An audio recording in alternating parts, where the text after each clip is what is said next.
할렐루야. 반갑습니다. 어서 오십시오. 참 잘 오셨습니다. 한 주간 별거 없이 잘 지내셨지요? 아카시아 꽃향기와 소나무 꽃가루가 점령한 5월 지난 한 주간이었는데 오늘 아침에는 또 반가운 비가 와서 모든 것을 맑히는 것 같습니다. 5월 첫 주일이 되었습니다. 사랑하는 성도 여러분, 오늘 큰 은혜 받으시기를 바라고, 또 이 5월 한 달간 알레르기가 있으시거나 호흡기가 안 좋으신 분들 계시면 각별히 건강에 유의하시기를 당부드립니다. 오늘 사도행전 마지막 부분을 가지고 하나님 말씀을 전하려고 합니다. 다음 주에 한 번 더 마지막 두 구절을 가지고 로마서 전체를 돌아보면서 로마서 강해를 마치기는 하겠지만 오늘 28절까지 말씀을 가지고 여기에서 하나님의 은혜를 나누고자 합니다. 오늘도 우리 주 하나님 아버지와 주 예수 그리스도로부터 은혜와 평강이 이 말씀을 통해 여러분들에게 가득하시기를 주님의 이름으로 축복합니다. 로마에 도착한 바울은 사람을 보내서 자신의 집에 유대인들의 대표를 청했습니다. 바울은 비록 죄수의 신분임에도 어느 정도의 자유를 누릴 수 있게 되었는데요. 로마 사법부는 이미 로마 군인의 보고를 통해서 바울이 로마법에 접촉한 죄가 없음을 알고 있었고, 이 사건의 사유를 단지 유대인들 사이의 내적 분란으로 보았기 때문에 로마 시민권자인 바울에게 그에 걸맞는 대우를 해주려고 했습니다. 그래서 바울은 감옥이 아니라 민가의 집을 새 내어서 자유롭게 거주하게 되었습니다. 단지 한 사람 군인이 감시 역할을 맡았을 뿐입니다. 그래도 죄수의 신분이어서 밖으로 자유로이 나갈 수는 없었습니다. 그렇지만 누구라도 방문하려고 하는 사람은 자유로이 와서 바울을 만날 수 있었습니다. 로마에 사는 믿음의 형제들이 바울을 만날 수 있게 된 것입니다. 바울의 사건은 시급한 것은 아니었습니다. 그래서 황제 법정에 서기까지 꽤 긴 시간이 소요될 것으로 예측이 됩니다. 실제로 2년이라는 시간이 걸렸습니다. 로마의 형제들은 바울을 만나 그동안 인사했고 얼굴을 익혔고, 바울이 그 집에 거하기 위해서 필요한 여러 가지 것들을 보고 그 살림들을 기꺼이 채워서 도와주었습니다. 그렇게 사흘이 흘렀습니다.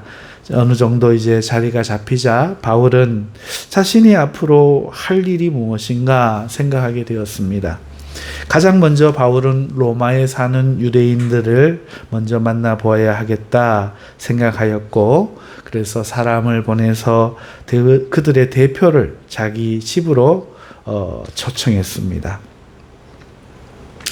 바울이 참 대단하다 싶습니다. 낯선 도시에, 그것도 로마의 죄수가 되어서 재판을 기다리고 있는 상황이라면 소극적이 되고 부정적인 염려를 할 만도 한데, 바울은 전혀 걱정이 없는 사람 같습니다. 이것이 그의 믿음의 힘이 아닌가 싶습니다.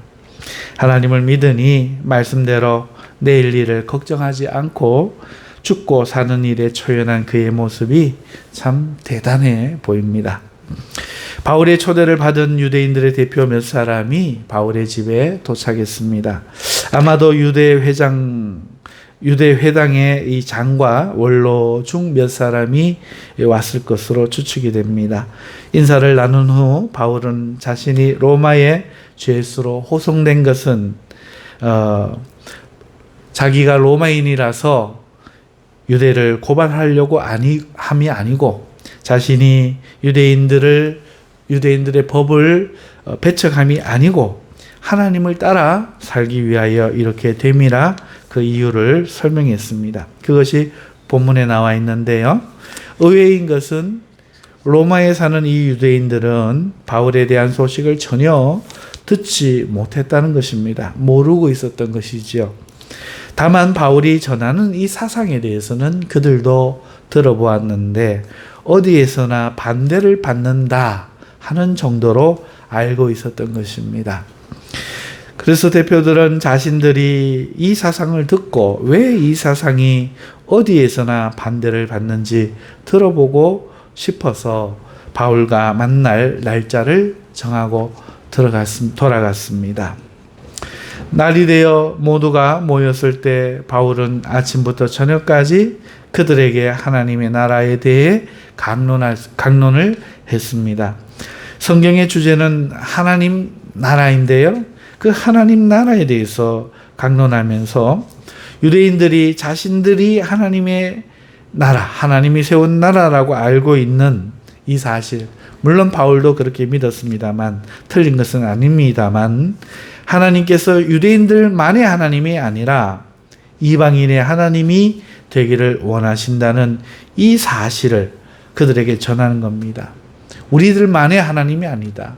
하나님 나라는 우리 유대인만이 아니다.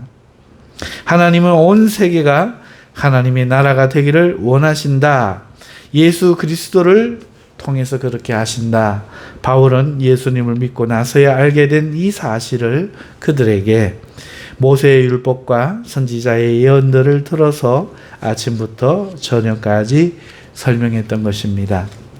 이것을 들은 유대인들의 반응이 엇갈렸습니다. 일부 사람들은 바울의 말을 믿었지만 대부분의 사람들은 새로운 이 해석을 거부했습니다. 받아들일 수 없었던 것이지요. 그들은 의견의 일치를 이루지 못했습니다. 결국 유대 공동체로서 그들은 남기 위해서 이 새로운 의견을 받아들이지 못하고 거부한 채 돌아가고 말았습니다. 이를 본 바울은 이사야 선지자의 말을 가지고 이렇게 말했습니다. 하나님의 구원이 유대인에게서 이방인에게로 보내졌다. 이렇게 말이지요. 그래서 우리가 구원을 받게 된 것입니다. 30절에서 31절을 보면 그렇게 오늘 읽지는 않았지만 유대인들을 보낸 후 바울은 그곳에서 2년간 자기에게 오는 모든 사람을 다 영접하여 하나님 나라를 전파하고 주 예수 그리스도에 관한 모든 것을 담대하고 거침없이 가르쳤다라고 기록하며 사도행전이 끝나고 있습니다. 사도 바울은 결국 로마 황제에 의해 순교를 하게 됩니다. 하지만 사도행전은 그것을 다루지 않았습니다. 사도행전의 끝은 마치 이제부터 복음이 바울에 의하여 로마와 세상 중심인 로마와 세상으로 퍼져나가듯 희망적인 서술로 끝을 맺고 있습니다. 이렇게 끝나는 것이죠.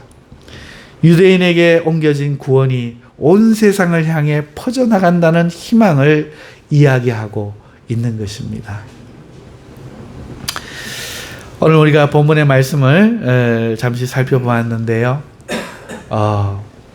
다음 주일은 사도행전 전체를 다시 한번 돌아보면서 요약하고 사도행전의 큰 메시지를 살펴보는 그런 시간을 갖도록 하겠습니다.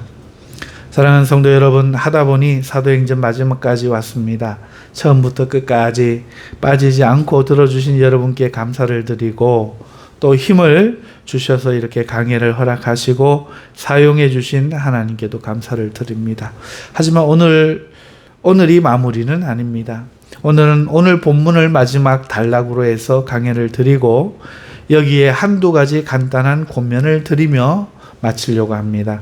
다음 주에 사도행전 전체를 가지고 사도행전을 돌아보면서 성경 속에서의 사도행전의 의의나 사도행전을 쓰는 목적이나 우리를 향한 메시지가 무엇인지 간략하게 살펴보면서 오늘 우리가 앞으로도 사도행전을 대할 때 더 친숙한 사도행전이 되고 또 이 사도행전의 교훈을 잊지 않고 우리가 가슴에 품고 살아가면서 힘이 될 수 있는 말씀으로 삼기 위한 그런 마지막 정리의 시간을 나누려고 합니다.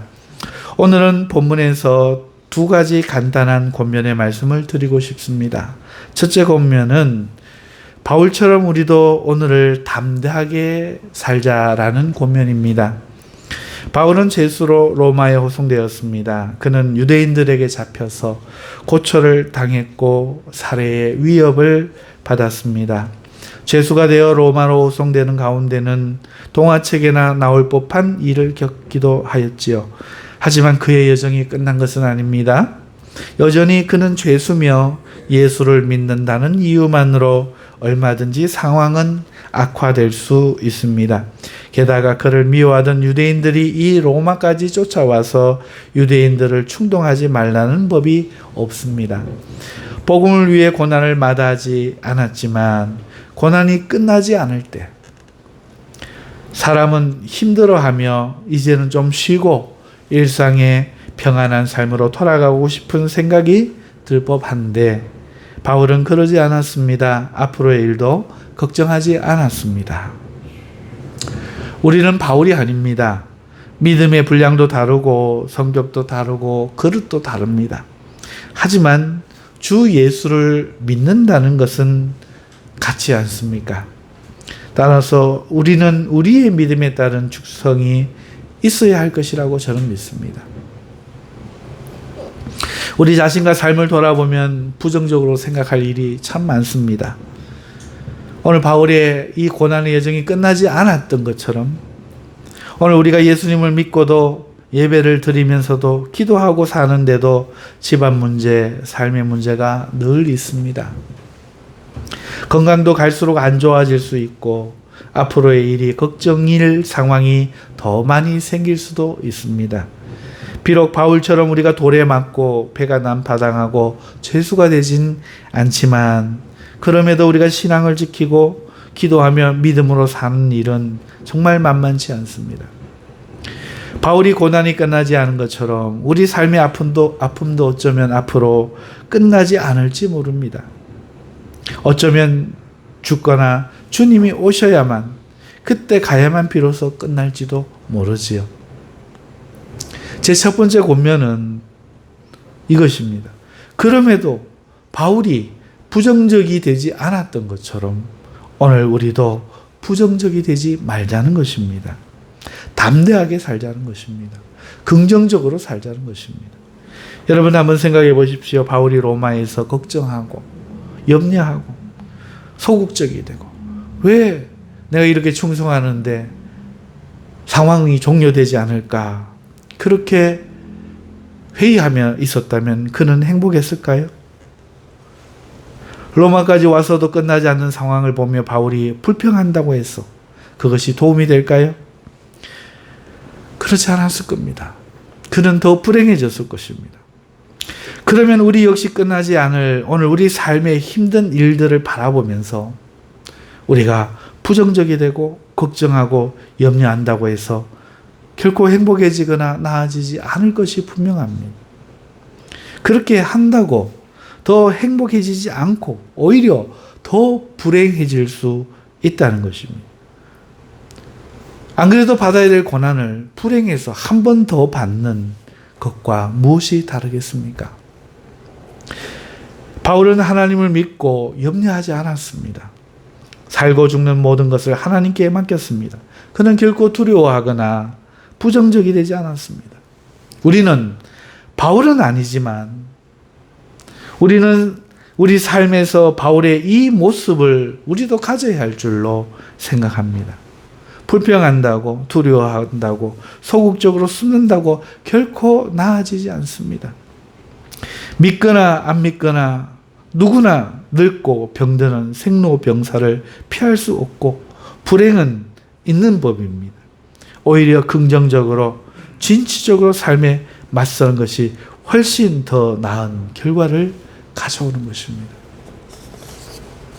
뿐만 아니라 우리는 하나님 때문에 결코 견디지 못할 시험을 당하지 않을 것입니다. 여러분 믿습니까?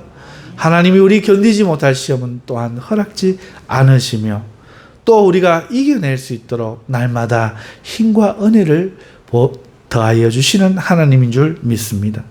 그렇다면 우리는 불평하고 원망하고 부정적이 될 것이 아니라 100번 더 담대하게 긍정적으로 사는 것이 낫지 않겠습니까? 삶의 여러 가지 걱정이나 집에 여러 가지 속상한 문제가 있을 수 있습니다. 하지만 그것들을 우리가 말하지 않았으면 좋겠습니다. 이것들이 문제다. 말하지 않았으면 좋겠습니다. 그런 것들로 우리는 안 돼. 우리 집은 안 돼. 나는 안 돼.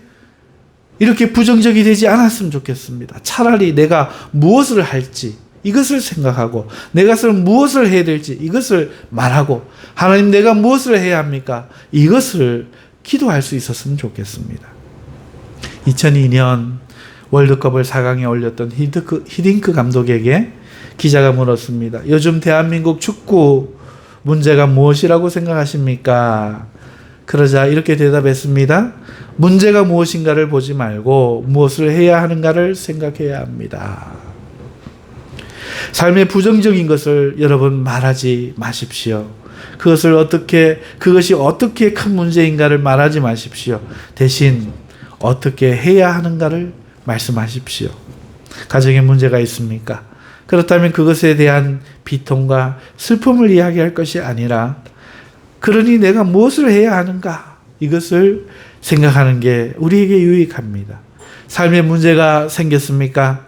그것이 얼마나 심각한지 말씀하고 싶습니까? 무엇을 해야 하는가? 차라리 이것을 우리는 말씀하고 물을 수 있기를 바랍니다. 오늘 우리는 바울이 아니지만 우리의 하나님은 바울의 하나님과 동일한 분입니다. 하나님은 같은 분이라는 뜻이지요. 그 큰 문제에도 하나님이 바울에게 믿음이 되실 수 있다면 우리 작은 문제에 능히 같은 그 하나님이 더 힘이 되어 주실 수 있지 않겠습니까? 그러므로 오늘 우리는 바울과 같은 큰 믿음이 아닐지라도 우리 삶의 작은 염려, 작은 고난들을 하나님 앞에 더 믿음으로 맡기고 나아갈 수 있었으면 좋겠습니다. 두 번째 권면은 이것입니다. 바울처럼 우리도 주를 위해 할 일을 찾아보자는 것입니다. 바울은 로마에 도착해서 사흘이 되었을 때 자신의 할 일을 시작했습니다. 그것은 유대인들을 만나보는 것이었습니다. 그리고 이 유대인들이 복음을 받아들이지 않자 자신은 이방인들에게 가야 하는 줄 다시 한번 확인하고 로마에서 2년간 최선을 다해 하나님 나라와 예수 그리스도를 가르쳤습니다. 여기서 우리가 주목할 것은 바울이 삶이 모두 안정이 되고 나서야 시작한 것이 아니라 겨우 사흘이 지나자 시작했다는 것입니다. 모든 것이 다 계획에 서고 그 전후를 이해를 한 후에 준비를 완전히 마친 후에 시작한 것이 아니라 일단 제일 먼저 해야 할 것부터 시작하고 그 다음에 경과를 보면서 집중할 일을 찾았다 하는 것입니다. 우리가 믿음으로 살 때 어찌 손 놓고 놀고만 있을 수 있습니까? 다른 군사가 전쟁하고 있는데 어찌 우리 숨어 있겠습니까? 우리도 자신의 능력을 따라 크든 작든 하나님 나라를 위해 자신이 맡은 일을 하고 애써야 하지 않겠습니까? 하지만 우리가 하나님의 일을 할 때 이해해야 할 것이 이것입니다. 첫째, 우리 삶이 다 안정이 되고 걱정이 없어진 후에 하겠다고 한다면 결코 할 수 없다는 것입니다. 바울이 사흘 후 조금의 정리가 끝나자 시작한 것처럼 우리는 바쁜 가운데 여러 환경이 그대로인 가운데 작은 일이라도 시작해야만 시작할 수 있다는 것입니다. 제가 신학교 다닐 때 과제나 시험을 위해 책을 읽으면서 책을 너무 건성으로 보는 것 같은 생각이 들어서 졸업을 하고 나면 나는 꼭 책을 자세히 보고 내가 읽었던 책들을 읽으면서 그렇게 책과 가까이 하겠다고 생각했습니다. 하지만 졸업하고 더 많은 시간이 주어지자 오히려 책을 덜 읽는 저를 발견했습니다. 시간과 환경이 된다고 책을 읽는 것이 아니었던 것이죠. 여러분, 우리가 해야 할 일도 마찬가지입니다. 환경이 된다고, 준비가 된다고, 여건이 된다고 일을 하는 것이 아니라는 겁니다. 여러분, 우리가 할 일이 많은 가운데 주의 일을 시작해야 합니다. 걱정이 좀 사라지고 나서, 반대가 좀 없어지고 나서, 형편이 좀 나아지고 나서 하겠다고 하면 결코 할 수가 없습니다. 그것이 세상의 이치입니다. 세상에서 그런 말이 있더라고요. 젊어서는 건강은 있는데, 시간은 있는데, 놀 돈이 없고, 나이 드니 돈은 있는데 시간과 건강이 없다고요. 여러분, 세상은 늘 엇박자로 가는 것 같습니다. 사랑하는 성도 여러분, 오늘 못할 것 같은 지금, 내가 할 수 있는 것이 크지 않은 작은 것밖에 없는 지금 시작해야 합니다. 그래야 주를 위해 살아생전 무엇이든지 할 수가 있는 것입니다. 두 번째는 바울처럼 할 수 있는 것부터 시작하라는 겁니다. 바울은 그동안 자신이 유대인에게서 이방인에게 보내지고 있다는 사실을 여러 가지 일들을 통해서 경험했습니다. 사도행전에 그 일이 2번이나 나옵니다. 하지만 로마에 도착한 바울은 바로 이방인에게 가지 않고 유대인들을 청하여 역시 그런가 확인을 했습니다. 지금 자신이 할 일은, 이것 로마에 와서도 역시 자신이 할 일은 이방인에게 복음을 전하는 것인가, 유대인에게 다시 한번 또 전해야 하는가, 이것을 확인하는 일이라 생각했던 것입니다. 우리는 하나님의 일을 시작할 때 무엇이든지 거시적으로 보려는 경향을 갖습니다. 전지적 관점에서 시작하려고 합니다. 하지만 우리에게 필요한 것은 가장 기초적이고 가장 먼저 시작해야 할 작은 것입니다. 우리는 그런 것에서 시작해야 합니다. 때로 그것은 하루에 30분 기도를 하는 그런 시시한 일일 수도 있고, 화해하거나 용서하거나 그런 일일 수 있고, 삶의 태도를 고치고 습성을 바꾸는 그런 일일 수도 있습니다. 사랑하는 성도 여러분, 하나님을 위해 내가 무엇인가 해야 하겠다고 생각할 때 큰 생각을, 큰 것을 붙들지 마십시오. 가장 먼저 여러분이 하실 수 있는 것, 가장 먼저 확인해야 되는 것, 가장 먼저 바꿔야 되는 것, 그 작은 일, 그 작은 일로부터 시작하십시오. 제가 아는 어떤 목사님은 일찍이 목사로 부름을 받았습니다. 신학교를 졸업하고 목사로 안수를 받고 하나님이 교회 이름을 주셔서 그 교회 이름을 가지고 꿈을 꾸셨습니다. 학교 다닐 때 등록금을 보내와서 참 기뻐하며 그런 체험도 많고, 학교 다닐 수 있도록 하나님이 길 열어주시는 그런 것들에 대한 간정도 많고, 주위의 개척을 돕겠다고 하나님이 붙여주신 그런 사람들도 있었습니다. 하지만 하루가 가고 이틀이 가고 1년이 2년이 되고 그렇게 10년이 가고 교회는 개척하지 못했습니다. 가정의 문제는 나아지지 않았고, 돕는 사람들로 붙여준 사람들은 다 떠나갔습니다.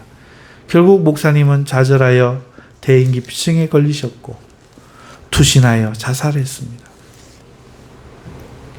저는 그분을 생전에 만나면서 이런 생각을 했습니다. 아직 교회가 없어도 전도할 수 있지 않는가? 자기 교회가 없어도 무슨 상관인가? 하나님의 복음을 전할 수 있는 목사가 되었는데,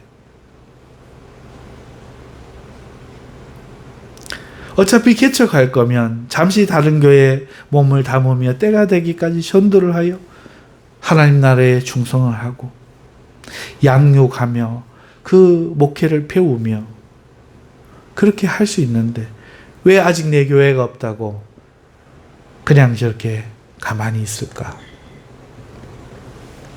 사랑하는 성도 여러분, 큰 것부터 하려고 하지 마시고 작은 것부터 하셔야 합니다. 할 수 있는 것부터 시작하셔야 됩니다. 말씀을 맺습니다. 사랑하는 성도 여러분, 5월인데 벌써 낮 기온이 여름처럼 느껴집니다. 지구촌 곳곳에서 기상이변의 재앙이 보도되는 지금 올여름 더위로 고생하지 않을지 걱정이 앞섭니다. 이 더위의 운동으로 땀 흘려야 할 우리 요셉이 늦은 나이에 꿈을 쫓고 있는 우리 황 선생님, 주야로 일하며 건강에 염려를 하지 않을 수 없는 요나, 부장으로 진급을 앞두고 있는 우리 회장님, 박 회장님, 그리고 우리 연로한 성도님들의 건강, 많은 걱정이 함께하는 저의 5월입니다. 저는 이것을 저의 일로 보고 있습니다. 세상을 변화시킬 수는 없어도 우리 성도를 위해 기도하며 눈물을 흘리며 그들을 축복하고 부족하지만 이렇게 말씀을 증거하며 은혜를 전하려고 애를 써봅니다. 사랑하는 성도 여러분, 여러분들 모두 주님을 믿고 있지만 걱정이 있고 저처럼 염려가 있는 줄 믿습니다. 하지만 염려하고 걱정하는 것은 우리의 일이 아닙니다. 우리는 믿음으로 내가 무엇을 할 수 있는가? 이것을 다시 한번 생각해 보아야 할 때입니다. 하나님이 도와주실 줄 믿습니다. 오늘 이 말씀에 여러분들의 삶에 큰 은혜가 있으시기를 주님의 이름으로 축원합니다. 기도하겠습니다. 거룩하신 하나님 아버지 감사합니다. 이제 5월이 시작되었는데 후회하지 않는 5월, 정말 열심히 뛰고 땀 흘리며 보람을 느끼는 5월이 될 수 있도록 우리 성도들 믿음을 하나님이 도와주시고 건강을 다하여 주시옵소서. 예수님의 이름으로 기도드립니다. 아멘.